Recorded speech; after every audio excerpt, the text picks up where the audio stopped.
G'day everyone, and welcome to a playthrough of Cyber Pet Quest by Dead Alive Games. I've got set up at the moment is Chapter 0, the tutorial. So it'll be the first one. If you haven't played it, it'll be the first one that you will play. This will introduce you to the, I guess, the mechanics of the pets. So you get used to how they move, how they interact. So I'll explain what you see. At the moment, what I've got is here's the location cards. So you do play off of cards. They're your standard tarot size cards. Here at the moment is the apartment, which is split up into 6 zones, numbered 1, 2, 3, 4, 5, 6. They are a single zone, even though some of them will look like there's multiples, but they are a single zone. So the pets will start on zone 1. You'll have 2 item tokens, which are situated here in zone 2 and 3. Once you're on that zone, you spend an action to search. They call it inspect, so which is like, I guess, searching, but call it inspect. You will draw from the item deck, which is situated over here. In zone 4, just above it, is the objectives. So we have got the objectives. That's where we need to go, and we need to interact with the objectives by either using certain actions, where at the moment these ones here have the magnifying glass, which represents inspect or search. So you need to do that, and then it'll flip over, and then you follow it through. Up here we've got, it was a part of the setup, Chapter 0, tells us to get out the charm cards. And your charm cards, they're like an extra ability for your heroes, or sorry, for your characters. And they're just the collars at the moment with the pets' names on them. So you get them out. You shuffle the other. There is more charm cards, so you shuffle this deck up. Try not to look at it. It is double-sided, and just put them aside. Over here is more objectives. They only come into play. You can probably put them aside. They only come into play when you get to other chapters, but at the moment we will not be using that. All our objectives are being dished out, so that's them. Then we come down to the player boards. You have 4 characters, 4 pets. Depending on your player count, it is a 1 to 4 player.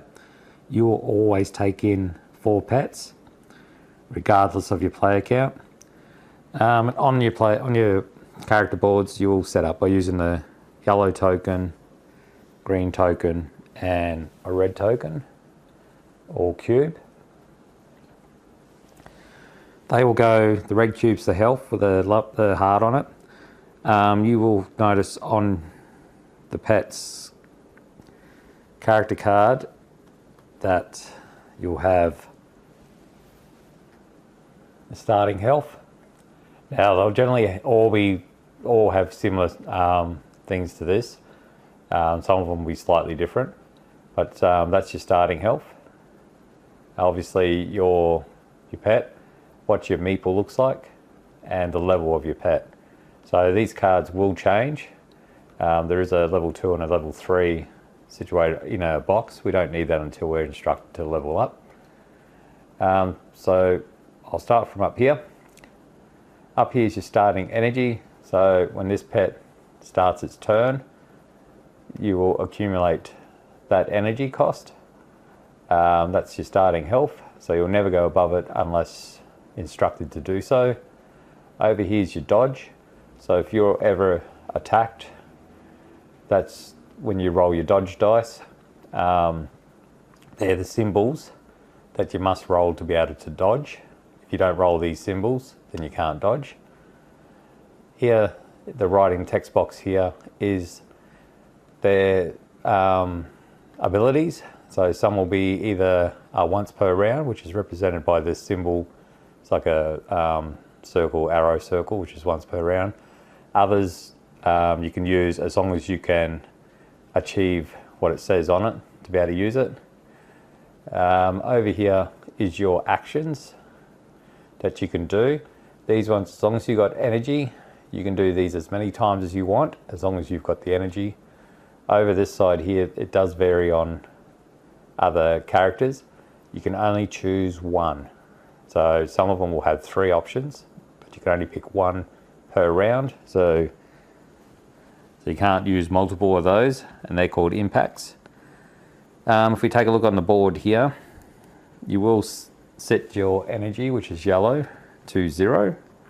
They will all be on 0, all your characters, and your luck. So the green's your luck. So your energies, your actions, what you can use your actions for. The green's your luck, which is what you can use to activate abilities, as well as I believe it's also you can pay cost to do something with it. This is your health tracker. It will always stay on your max health unless instructed to do so. It will change when you level up. In this token here, this is called the pet. I think it's the pet tag. I could be wrong on that. But this is what represents your pet if they're going to sneak. If it's on this side here, you're not sneaking, but if you're sneaking, you're flipping it over. Now the whole idea, what you want to do when you're sneaking, it won't come into play on this chapter, but if you're playing the next chapters and you're faced with enemies which are called CYMS, then you've got a choice of either taking the aggro. I'll explain what the aggro is in a sec, or you can sneak. Now the sneak, you do get penalized a +1 energy to walk, inspect, which is search, or interact, which is the interact's the shape of a paw, like a paw print. You do have to pay an extra energy to be able to do that while you're sneaking. But the benefits are you don't get the aggro when you're sneaking, and you get a 1 less to heal as well. So you can either heal yourself or you can heal a fellow pet, as long as they're in the same zone. But you cannot impact. Now impact, I guess you can say is like a damage, but it's not a damage, it's an impact. So it's you attacking the bad guys, but you're actually not doing damage. You're doing an impact, which when it reaches a certain amount, it knocks them out. So that token lets you know if your character is going to flip, are going to sneak, or take the aggro. Now the thing about the aggro, that's this token here. The thing about the aggro is it's what the CYMS, or the enemies, but what the CYMS target onto and sort of lock onto and move towards to attack.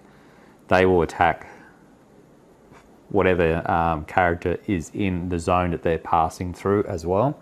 So on their way to the character that has the aggro, if there's other animals and other pets in the zones that they're passing through, they will suffer damage.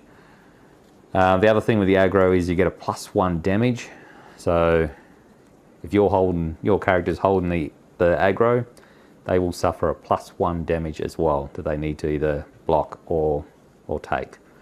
So that's the reason why you probably want to either choose to take the aggro or sneak and don't take the aggro. Because when the character begins, they have a choice of either taking the aggro or sneaking before you start. So that's your character boards.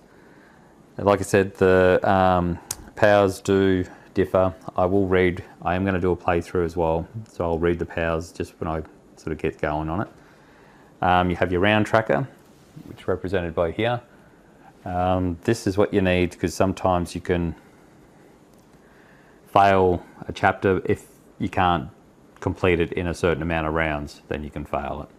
The other ways that you can fail it is either not achieving certain objectives, or having a character that's being KO'd. So you don't actually die, you just get KO'd. And if they're out for 1 round, so 1 whole round, then you can lose. Or if you complete it and a character is still KO'd, then you lose. They have an initiative. I like this mechanic. You shuffle up and it lets you know which character, which pet actually activates first. So you flip it over and it tells you which pet will activate first. I like that in certain games, in these certain games. Gives that randomness to it, and I don't mind a little bit of randomness to it. The bad guys have got it as well. It's got an initiative, so once they're introduced, you'll be having the good guys and the bad guys sort of one after the other going. So that's basically your setup for chapter 0. I have got the Sims board, which is your lid to your game box. That becomes the Sims board. You open it up and it sets up for the Sims board. You can get that ready. You will not be using it this chapter, but it won't hurt to get it ready because you will use it next chapter. They have these red tokens. So they represent their, to let you know the counts for the threshold on when they get knocked out. So they will all start on 0. Then you've got your meeples, which represent the colours of the Sims. And don't worry if you're colourblind, they've got shapes there as well. So it works well as well. So you don't have to worry about the colours, you can go by the shapes. So I've got them set up there ready to go.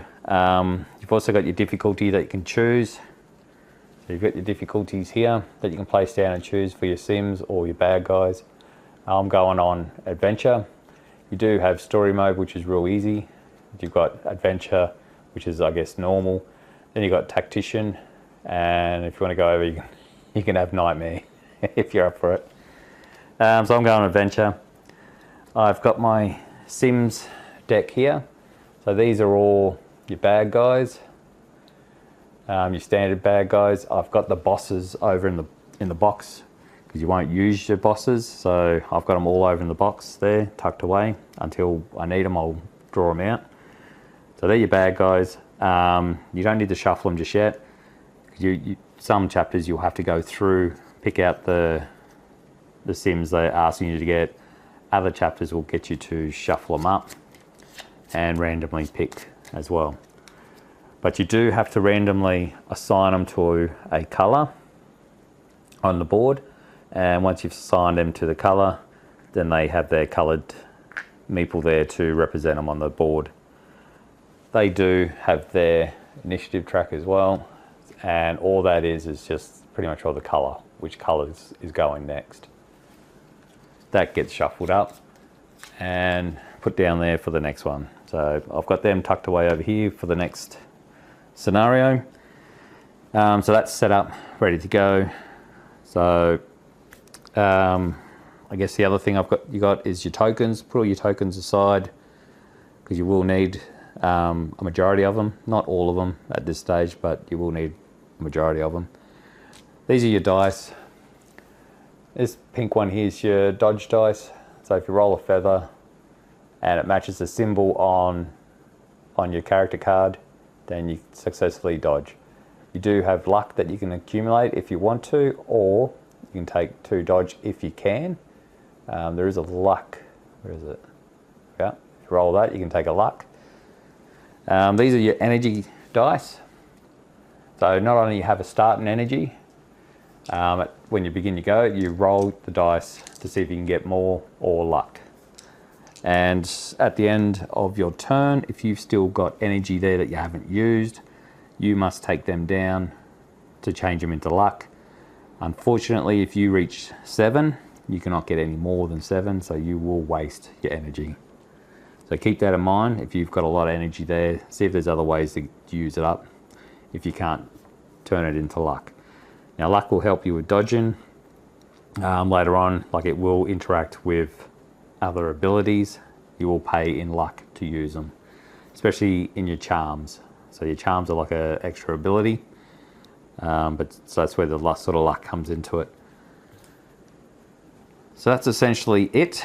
You do have, if you look into your rule book, you do have your success and your failure. So as long as you meet the success criteria, you will pass. If you meet the failure criteria, then you will fail and you have to redo it. So I'm ready to go. This is chapter 0, the tutorial. I will talk you through it and hopefully explain some more of the rules as we get through. Right now I will do the intro, do some flavor text there. There is a bit of a backstory before this, you can read. It is quite a few pages there. So I'll just give you just a quick background on it. So your Jane, which is the bionic cat of Howard. So Howard's, I guess, an engineer or cybernetic engineer or something like that. His living cat was dying, so he built a body, put the brain in it, and so it's Jane. Jane's a bionic cat. The world's gone nuts. CYMS, this computer virus has taken over and has taken over control of certain people, and they call them CYMS. They can't control themselves. They're causing havoc and riots and all that. So Howard's gone missing, and Jane's out there trying to find Howard. So I'll do the intro. So this is pretty much all Jane's gone out looking for Howard, but she's also come back to the home to make sure, just to check to see if Howard's come back. She's been at the zoo learning a bit about the outside world because she's only been an inside cat. So I'll start with this one. It says, until one day, many weeks after she left to live in the zoo, Jane went back home to check if Howard had returned. Saddened by the still empty house, she was ready to leave, until she noticed something under Howard's favourite massage chair was a small device with a blinking light. She tried to reach it, but the device was too far from the edges, even for her small paws. She thought this device might help her find Howard, because she'd seen him use it to navigate before. She hurried out to round up any friends she could find. Jane had several animal friends in the neighbourhood, but Clay, Roman and Freya were the only ones she could gather at such short notice. The pets entered the apartment and headed straight to Howard's room. So we are in the apartment and we've got to head straight to zone 4, to Howard's room, up to the massage chair. Like I said, it's got a setup, tells you the setup. To successfully pass this one, if the pets are instructed to complete the chapter and read conclusion on the map device objective card, we pass. If no pets is KO'd as well, then we pass. So if we can meet those two criteria, then we pass. No cat's going to get KO'd because there's no one here to attack us. Failure is if any pet is KO'd continuously from the start to the end of the round. If the success criteria are not achieved by the end of round 3, so we've got 3 rounds to achieve this, or we fail. So I'll have that there. So we will go. So the first thing you do is you draw the initiative. So it's round 1, we draw the initiative. It is Roman. So it is Roman's turn. I will go through the abilities on each character right now. So Freya, which is a raccoon with cybernetic arms. So that's Freya, represented by this meeple here. They're printed on both sides. That's Freya. She lost her arms in an accident climbing through, I think it was through garbage disposal or something like that, and Howard helped Freya out. There is a bit of a backstory there, if you're able to read it or not, on her. But her powers she has cybernetic hands. once per round, she can use this. When Freya gains an item card from the item deck, she may gain an extra item card. So that's once per round. If she's able to gain an item from an item deck, you can trigger that to get another one. I also must tell you, you can only hold, by the end of your turn, you can only hold 3 item cards, and you can only hold 3 charm cards. Now the item cards you can, if you're in the same zone as somebody else, you can trade to get rid of your extra ones or just to swap them around. Unfortunately, your charm cards you can't trade. You will lose your charm cards. So be mindful on those. And you can only hold 3 of each at the end of your turn. So while you're going, you can have more, but when it comes to your end of your turn, drop down 2, 3, or the end of the round, I think it is. End of your turn or end of the round? It's one of those. So that's Freya. We've got Jane. I just spoke about Jane. Jane's Howard's pet.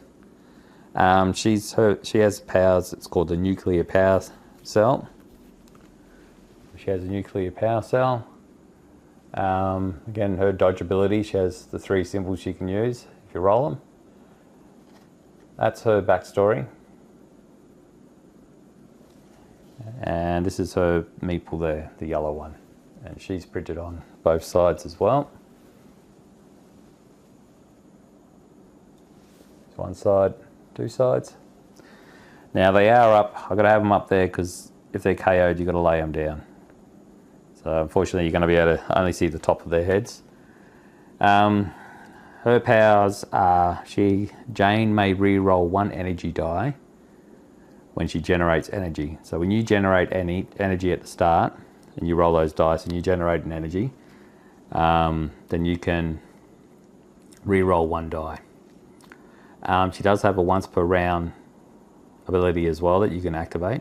During her turn, she may spend 1 energy to give 1 energy to another pet within 0 zones. So in the same zone, she can give someone an energy, but she'll lose an energy to do it. So that's Jane. She will always start with the Agro at every chapter.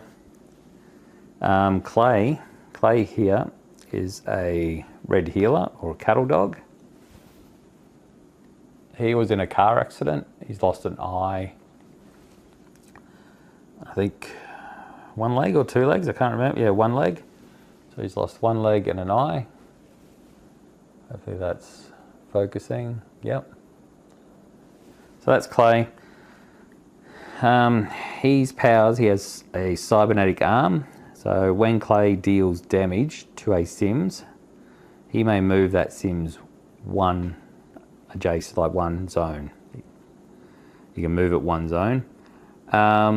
Once per round during his turn, Clay may choose another pet within 1 zone and move them 1 zone.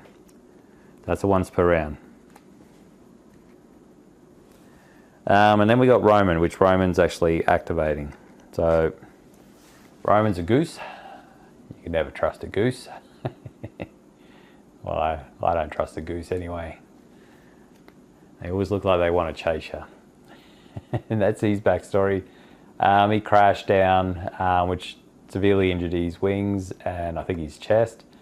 So he's got robotic wings and robotic chest that have cameras in them. His powers, I think it's a he or a she. Roman might be a he, I don't know. His powers, he has the metallic wings. You can gain 1 dodge when dealt damage. So immediately that you're dealt damage, so not where damage, but dealt damage, you gain 1 dodge. So he will always gain 1 dodge if he's dealt damage.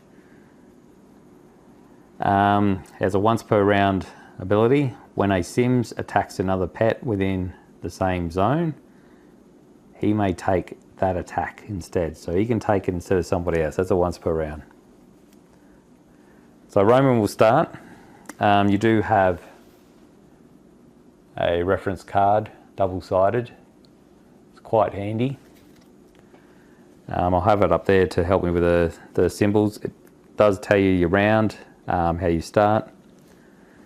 But right now, Roman's going. So he will start with 4 energy, so that goes up to 4 energy. And you'll roll these 3 dice. Alright, so he has 1 energy and a clover. So if you roll a half a clover, it's no good to you, but if you roll 2 halves make a whole, and you'll get a whole clover. So that's essentially an energy.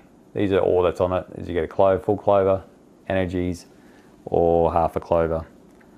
So Roman gets another energy, plus a clover, and nothing else on the other one.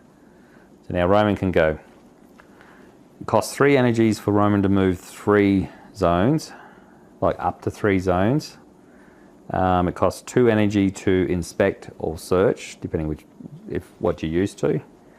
I seem to find that I'll call it search a lot. I do apologise, but I'm used to search.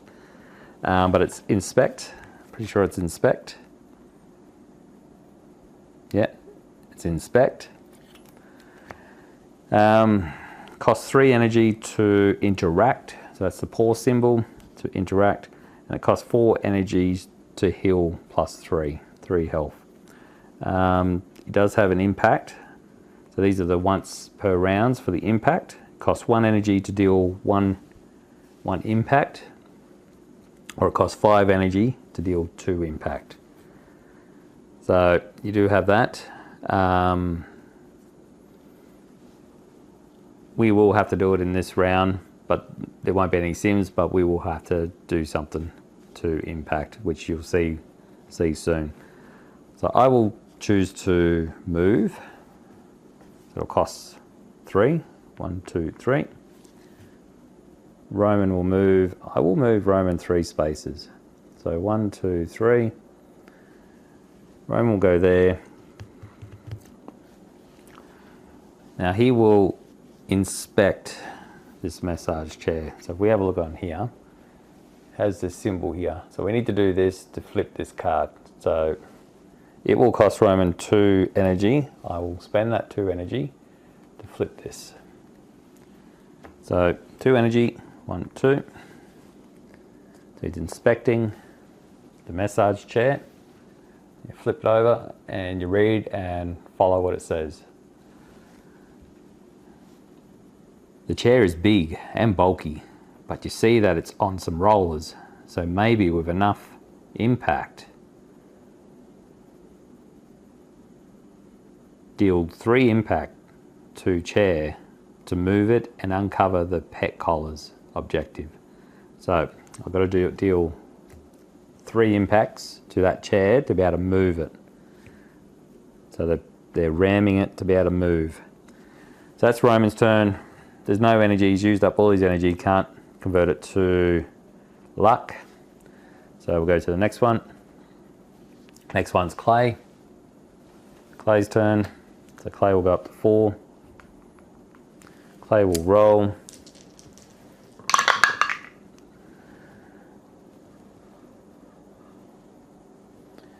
Clay gets 2 energy and half a clover, which he can't use. So 2 energy.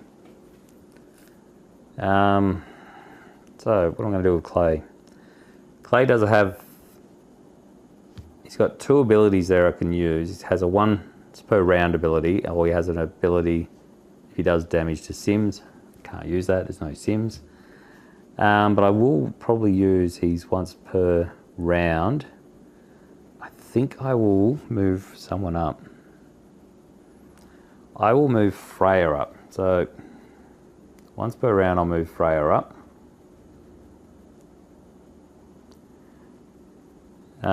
So I won't be able to use that again till next round. So he will move. It costs, Clay's actions cost 2 energy to move 1 zone. It costs 2 energy to inspect or search. It costs 4 energy to interact with the paw. It costs 2 energy to heal 3. And on the impact, which he has 3 to choose from, but you can only use 1 per round. Has 1 energy to deal 1 impact, 3 energy to deal 2 impacts, or 6 energy to deal 3 impacts. So I will move. So 1, 2, move 1. Now I'm going to leave that item to Freya, because Freya has that ability that allows Freya to draw an extra item. So I think I'll leave that for Freya. So Clay's going to move again for 2. I'm going to inspect that item to get an item.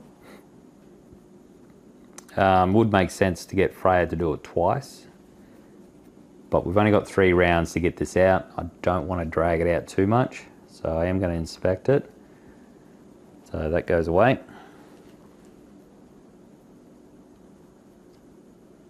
Flip. I get booting up. Use when CYMS enter this pet space. Now CYMS again, they're the enemies. This pet is not dealt damage from that CYMS, so you can avoid the CYMS.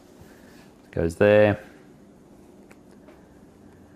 That's Clay's turn. I can't do anything else. I have no energy to convert to luck. So next one. So basically, if we had CYMS into it, it would be the CYMS go now. So basically, it would have been Roman's turn, then a CYMS, then Clay's, then the CYMS, then whoever, then the CYMS. So it alternates. But because we haven't got any, we are just doing all pets. So it's Freya's turn. Freya will move up to 4, and Freya will roll. So I've got 2 half of clovers, and I've got an energy. So I've get one luck, and fortunately 1 energy. What I'm going to do is, I'm there, I am going to inspect that. I'm going to get an item. So Freya's getting the item. She gets the red dog energy. Used during this pet's turn, gain 2 movement. That's not too bad. I'm going to use her once per round ability.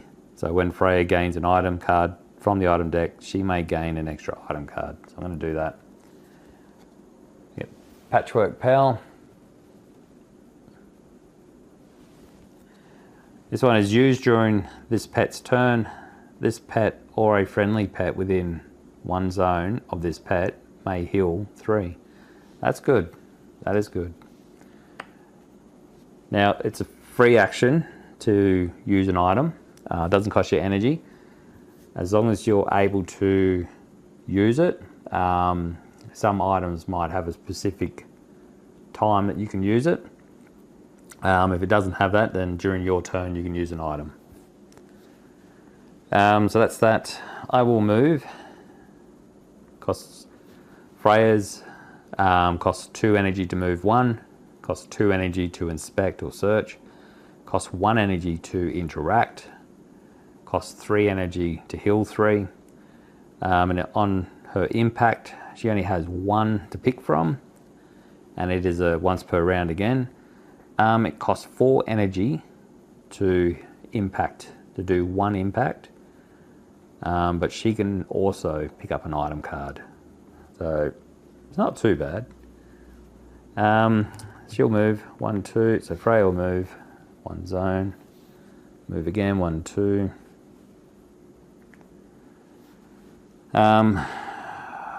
Costs 4. She's not going to be able to do any impact on that objective. So I'll end her turn. I should have been moving the objective around, the Agro. I tend to forget being the first round. There's no CYMS there, so it doesn't really matter at the moment. But anyway, I'll try to remember on the next ones. So I'll convert that energy to luck. And then we flip. Last one. It's Jane's.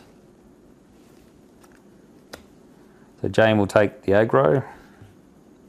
So I have 4. She gets 2 luck. I did not generate, so I did not generate energy to re-roll.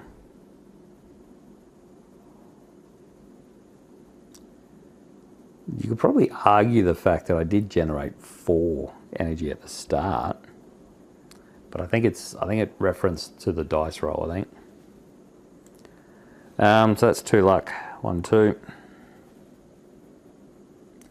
Correct me if I'm wrong, but I think that ability does refer to if you generate from a dice roll, I think.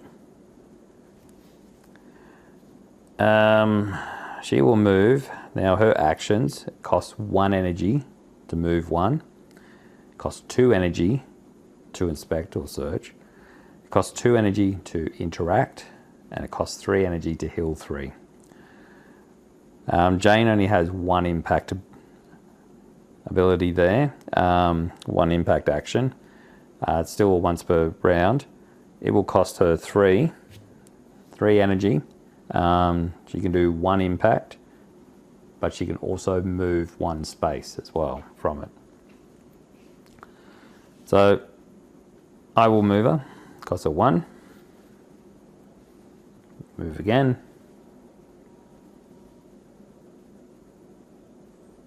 I think I'll move again. I think I'll give Roman an energy, because Roman's cost a lot. So I might give Roman an energy. Roman is in the same space. So that's a once per round. So Roman will get 1 energy. That is Jane's turn. That is our pet's turn. That is the round. So we move the round dial to 2. Shuffle our initiative cards. It's a bit hard when there's only 4. I sort of feel like that I might be shuffling it to the same as it was.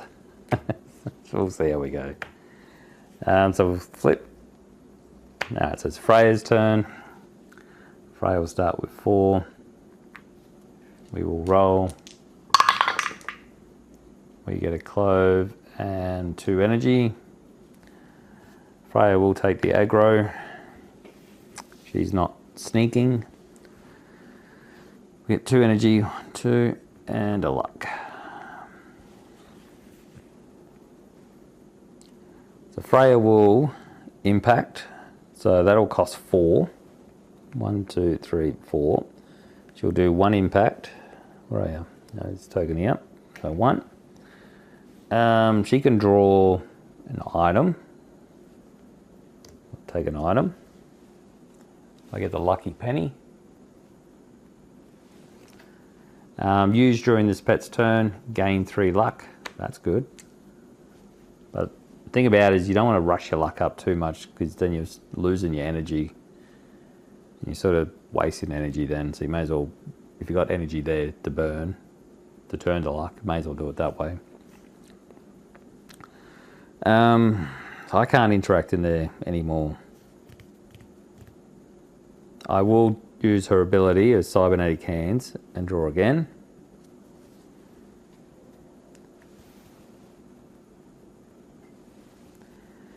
So I have used during this pet's turn, choose a non-stun CYMS within 1 zone from this pet, move that CYMS 2 spaces. I will have that. Fortunately, I can't do anything else. I really can't. I will give an item to, I might give an item to Jane, I think.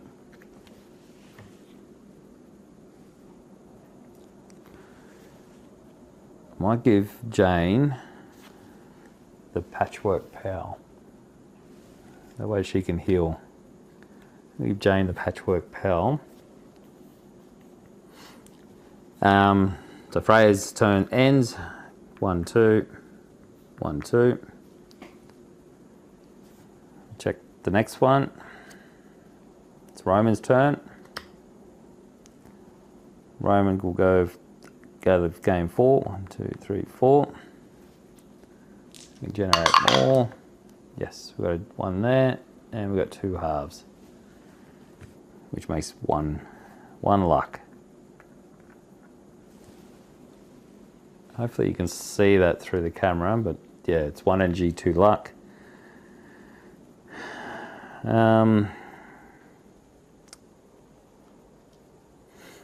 She's gonna impact there. It does cost 5 to do 2. I think I'll do 5. So 1, 2, 3, 4, 5.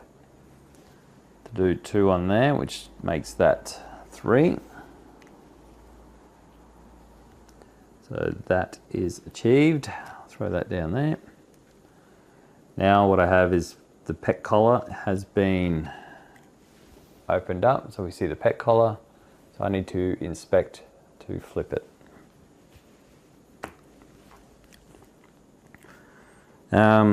Roman can't do any more. So I will convert that energy to a luck. That's Roman's turn done. I now have Clay's turn. Well, Roman would have taken the aggro. So I have Clay's turn. 4. He's rolled three half clovers. So he gets one luck. Does get the aggro. We'll move this off to the side a little bit. Give me a bit of room for other cards. So he may as well, he's still over there, so he's got to move. So I might move him, cost 2, to move 1. I don't need to do any of his abilities. I do need to inspect, so that costs 2. To inspect, flip it.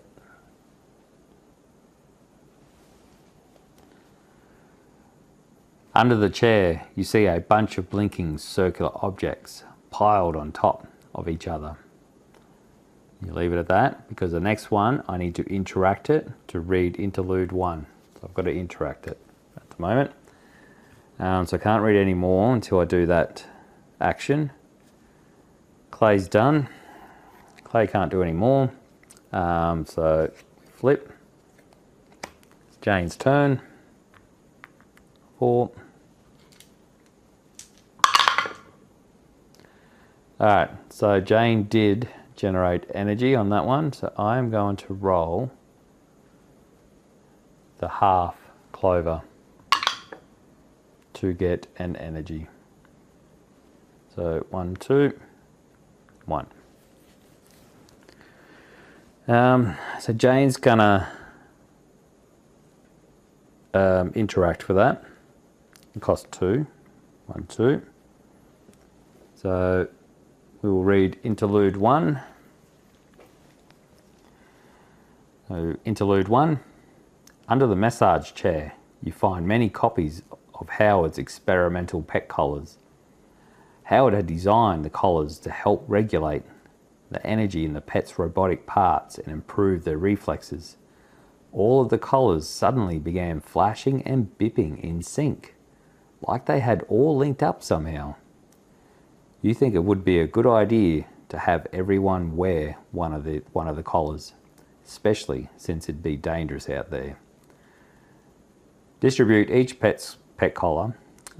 They do have their pet's name on them. Charm card and set it to level 1 because it is double-sided. One's level 1, flip it over to level 2. This is your first charm card in the game. Refer to the charm section of the rulebook. Yada yada yada. So you can learn more about it. So they're all the same. They just have the different names on them. So if you have a look up here, that's the name. That's level 1. And you flip it over, it's level 2. So Freya gets that one. Jane gets that one. Actually, where's Jane? Jane would have that too. Clay gets that one. And Roman gets that one. Alright, so I've got pet collars now. Now the pet collars, they're all the same. You can spend three luck within the same zone, so 0 zone of another pet. So you've got to be in the same zone as another pet. you can do one of these. They're a 1 per round action.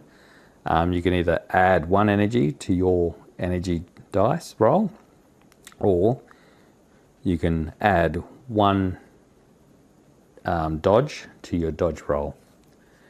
So you got a choice of what you can do there. Only once per round.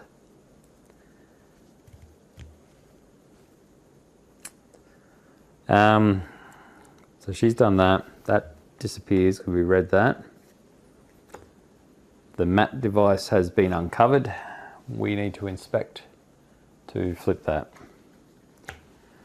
So Jane does have some energy left. So she's going to inspect, cost 2. I'll flip it.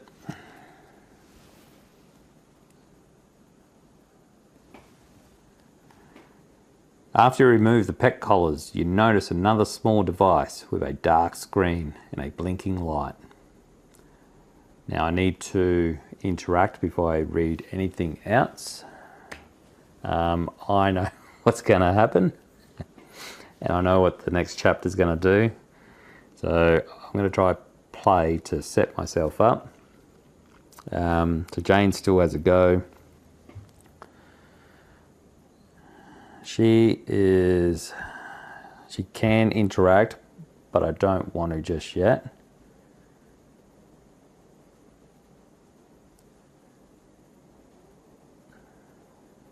I'm going to use her once per round. I'm going to give Roman 1 energy, and I'll be moving 1. So I'm going to move. I'm going to move her.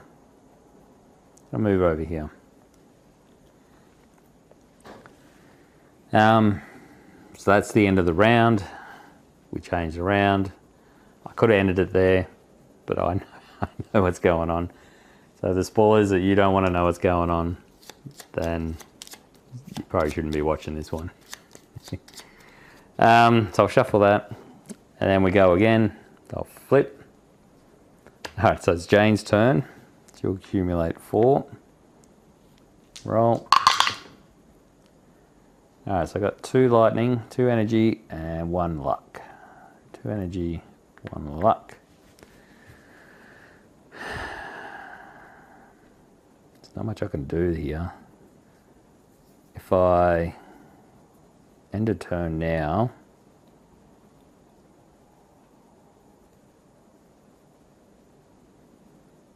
I really wanted to spread everyone apart.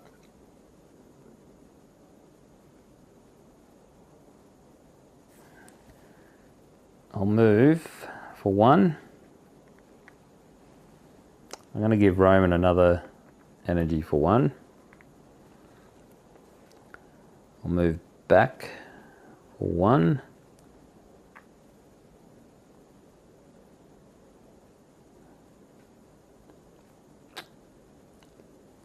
I think I might move here for another 1. And I'll stop her there. Convert those 2 into 2 luck. So that's Jane's turn. Flip over. Clay's turn. He'll have 4.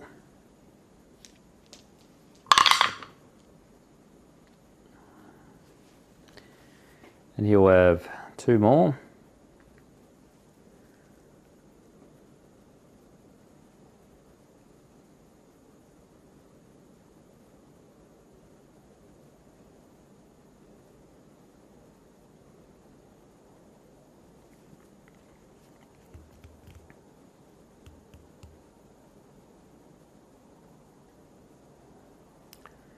I think I'll use his ability, use the cybernetic arms, and I'm going to move Roman 1.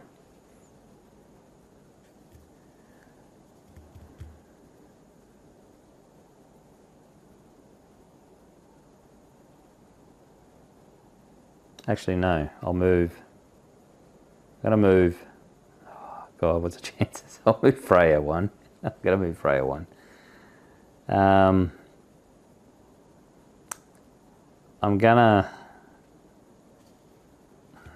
we'll move, so it'll cost 2. 1, 2.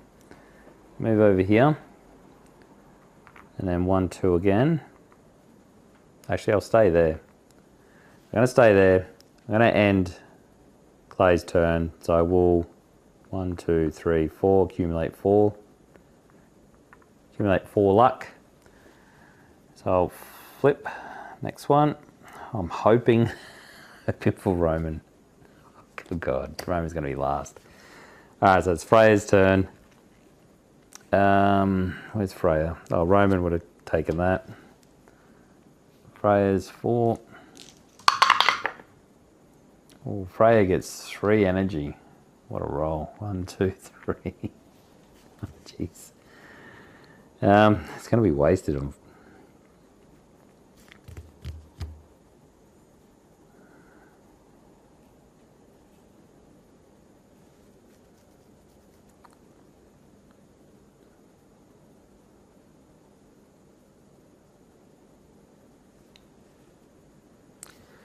I think I might just end Freya's turn. Freya will accumulate all that energy.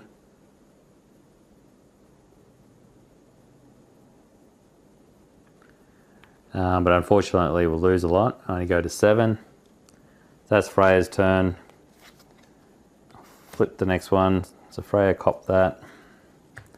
So it is Roman's turn. Roman gets 4. 2, 3, 4.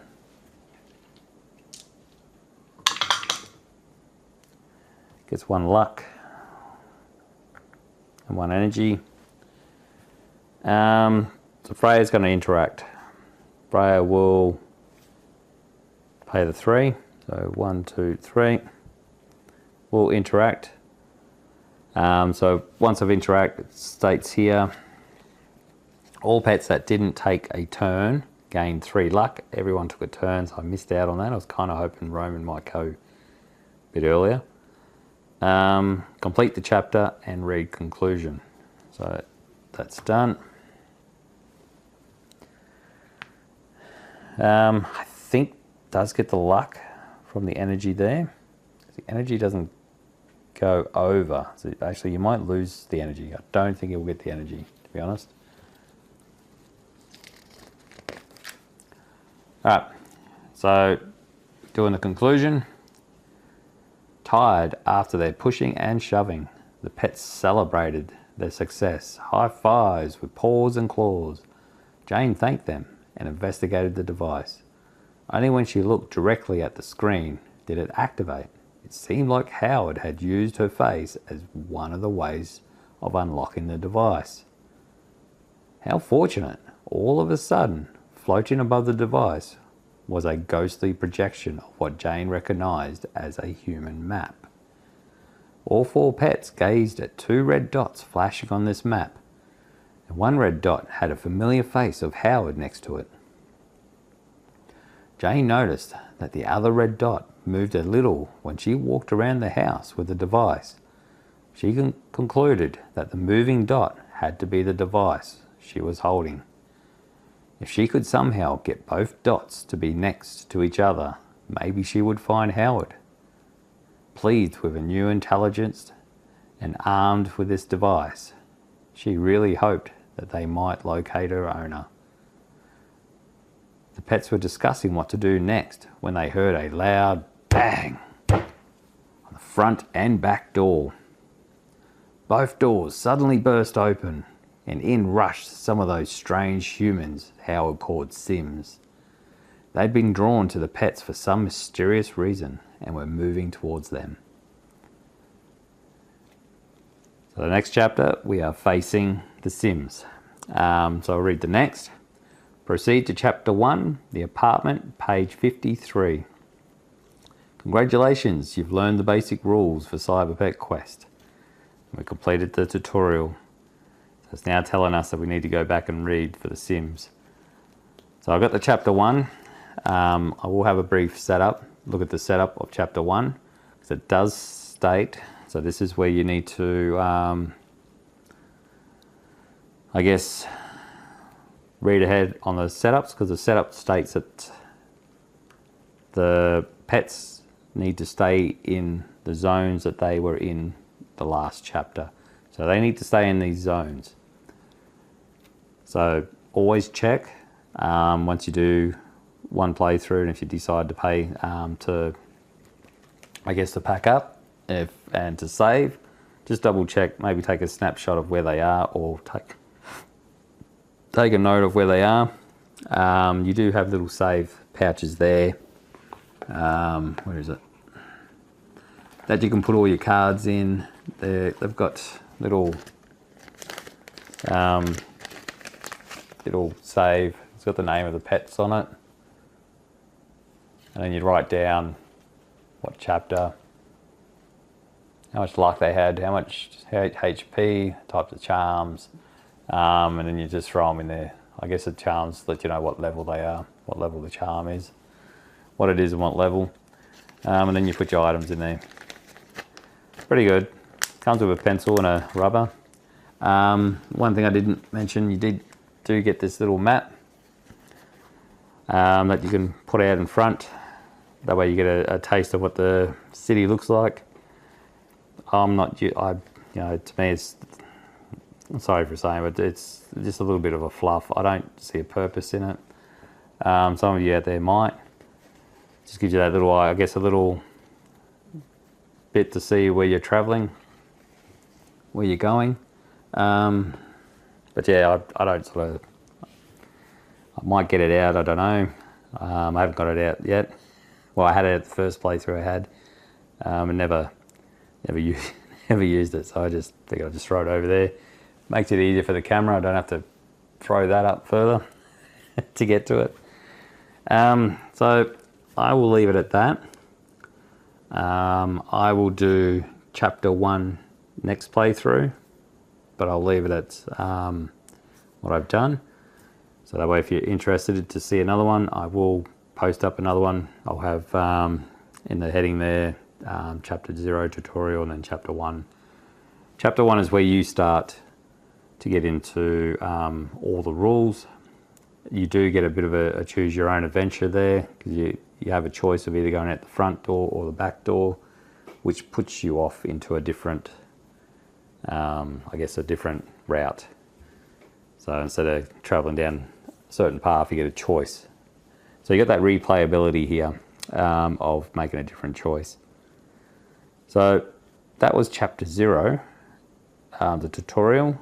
I hope you enjoyed watching it. And I'd like to say thank you very much for watching it. I'll see you soon. Happy gaming.